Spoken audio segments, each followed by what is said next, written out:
प्यारे बच्चों नमस्कार। जैसा कि अब तक आप 2 चैप्टर गणित के कर चुके हैं, जिसमें संख्याएं और विभाज्यता के नियम हैं। तीसरा चैप्टर हमारा गुणनखंड और गुणज से संबंधित है, जिसे हम इंग्लिश में फैक्टर्स एंड मल्टीपल्स कहते हैं। तो आज हम इसके बारे में अभ्यास करेंगे, समझेंगे कि ये क्या होते हैं। गुणनखंड और अपवर्तक। किसी संख्या को पूरी तरह विभाजित करने वाली संख्याएं उस संख्या के गुणनखंड या अपवर्तक कहलाते हैं। जैसे 6 के हम अगर गुणनखंड देखें 1, 2, 3 और 6 होंगे, जबकि बीच में 4 और 5 संख्याएं भी आती हैं, लेकिन उससे यह पूरी तरह भाग नहीं होता है, इसलिए हम उनको इसके गुणनखंड में नहीं लेंगे। ध्यान दें, 1 जो है संख्या, वह हर संख्या का गुणनखंड होता है। विशेष बातें हैं, ये ध्यान रखनी चाहिए। 1 है वो हर संख्या का गुणनखंड रहेगा।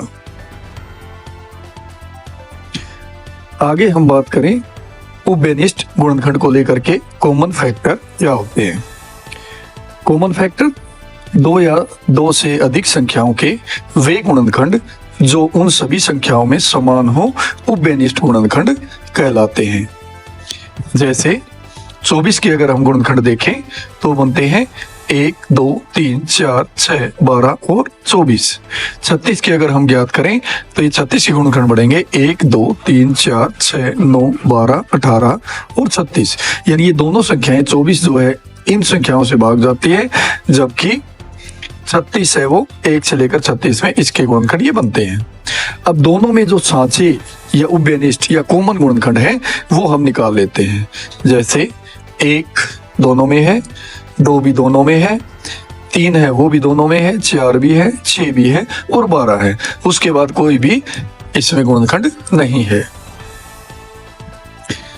अब हमें पता चल गया है कि उभयनिष्ठ या कॉमन फैक्टर या गुणनखंड क्या होते हैं। इसके बाद इनकी हमें जरूरत पड़ती है अभाज्य संख्याएं या अभाज्य गुणनखंड। अभाज्य संख्याओं के बारे में हमने पहले ही पढ़ा था कि ये वो संख्याएं होती हैं जो स्वयं और 1 के अलावा किसी से भी पूरी तरह से भाग नहीं होती। तो उन्हीं को लेकर के अभाज्य गुणनखंड बनाए गए हैं। किसी संख्या के वे गुणनखंड जो स्वयं भी अभाज्य संख्याएं हैं और वही अभाज्य गुणनखंड कहलाते हैं। जैसे 18 के अगर अभाज्य गुणनखंड देखें तो 2, 3 और 3 है। ये ध्यान दें, अभाज्य गुणनखंड जब हम ज्ञात करते हैं तो इस नंबर 2 बार आ रहा हो, 3 बार आ रहा हो, वो सभी लिखने पड़ेंगे। 2, 3, 3 तीनों अभाज्य संख्याएं भी हैं और ये गुणनखंड है तीनों के तीनों इसके। इसी तरह से अभाज्य संख्या अगर दोबारा से हम देखें तो वे संख्याएं जिनके केवल 2 ही गुणनखंड होते हैं, एक वह स्वयं और अभाज्य संख्या कहलाती है, एक और वह संख्या स्वयं जो उसके गुणनखंड होते हैं, इसके अलावा और कोई गुणनखंड नहीं होते, वो अभाज्य संख्याएं कहलाती हैं। जैसे 3 की अगर हम गुणनखंड की बात करें तो केवल 1 और 3 है, इसलिए अभाज्य है। 5 है वो भी 1 और 5 ही है। 17 है वो भी 1 और 5 है। क्या बता सकते हैं कि यहाँ पर अगर हम 4 को देखें तो क्या 4 एक अभाज्य संख्या है? सोचिए, बिल्कुल सही, 4 अभाज्य संख्या नहीं है, क्योंकि 4 के 3 गुणनखंड बन सकते हैं, 1 और 2 और 4। यानी 1 और 4 के अलावा या 2 से भी भाग जाती है, इसलिए अभाज्य संख्या नहीं है। इसीलिए हम इसको अभाज्य गुणनखंड में नहीं रखते हैं। चलिए बात करते हैं अब आगे। गुणनखंड हो गया तो आगे जो बात होगी वो लेकर के होगी गुणज या अपवर्त्य। यहाँ पे अपवर्ती बोलते हैं, अपवर्त्य बोलते हैं। ये आगे चल करके आपका एलसीएम और एचसीएफ होगा, उसमें काम आएंगे, इसलिए पहले से ही हमें ये जानकारी होनी चाहिए। गुणज क्या है? किसी संख्या को किसी भी पूर्ण संख्या से गुणा करने पर प्राप्त संख्या के गुणज या अपवर्ती कहलाते हैं।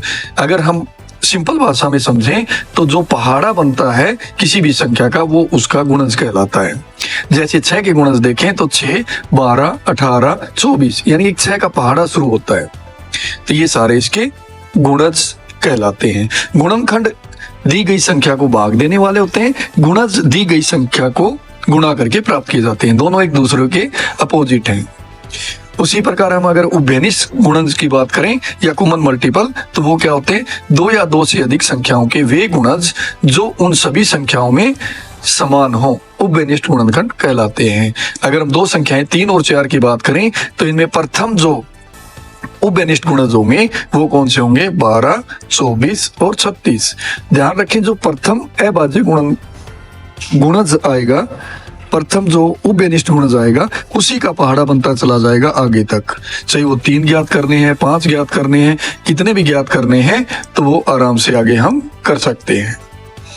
तो 3 के हमने देखा था, 3 का पहाड़ा लिख दिया, 4 के गुणज में 4 का पहाड़ा लिख दिया। उभयनिष्ठ जो दोनों में है, तो दोनों में पहली संख्या 12 ही है, इसके बाद 24, फिर 36 और फिर डेफिनेट अगली 48 होगी क्योंकि ये पहाड़ा बनेगा, और फिर 60 होगी।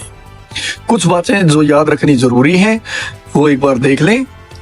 प्रत्येक संख्या के गुणनखंडों की संख्या सीमित होती है, जबकि गुणज जो होते हैं वो अनगिनत होते हैं, यानी उनकी संख्या अनंत होती है। यानी गुणनखंड में लास्ट जो गुणनखंड होता है वो दी गई संख्या होती है, प्रथम होता है वो 1 होता है, जबकि गुणज में प्रथम तो वही संख्या है लेकिन अंत नहीं होता, आगे गुणा करते जाएंगे, बढ़ता जाएगा।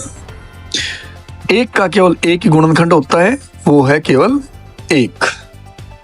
किसी भी संख्या का प्रत्येक गुणज या तो उस संख्या के बराबर होता है या उससे बड़ा होता है, छोटा कभी नहीं हो सकता। जबकि गुणनखंड इसका उल्टा होता है, वो दी गई संख्या जिसके हम गुणनखंड ज्ञात कर रहे हैं उससे छोटा होगा या उसके बराबर होगा। तो एक थोड़ा सा अभ्यास कर लेते हैं।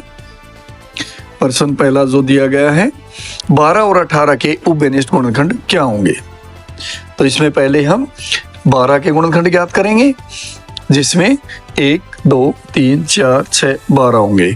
इसी प्रकार 18 के ज्ञात करेंगे, 18 के 1, 2, 3, 6, 9 और 18। तो दोनों के उभयनिष्ठ जो दोनों में है वो हम यहाँ पर निकाल लेंगे।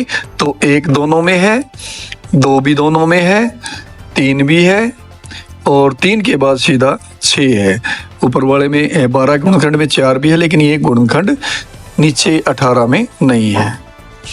तो आप भी अभ्यास के लिए 2 प्रश्न और दिए जाएंगे, वो आप करके देखें। जैसे दिया गया है, 30 के अभाज्य गुणनखंड लिखिए। 30 के अभाज्य गुणनखंड कौन कौन से होते हैं? तो ये अभाज्य होने जरूरी हैं। तो जैसे 2 गुणा 3 गुणा 5 इसके अभाज्य गुणनखंड कहलाएंगे। इसी प्रकार 4 और 6 के 3 उभयनिष्ठ गुणज बताइए।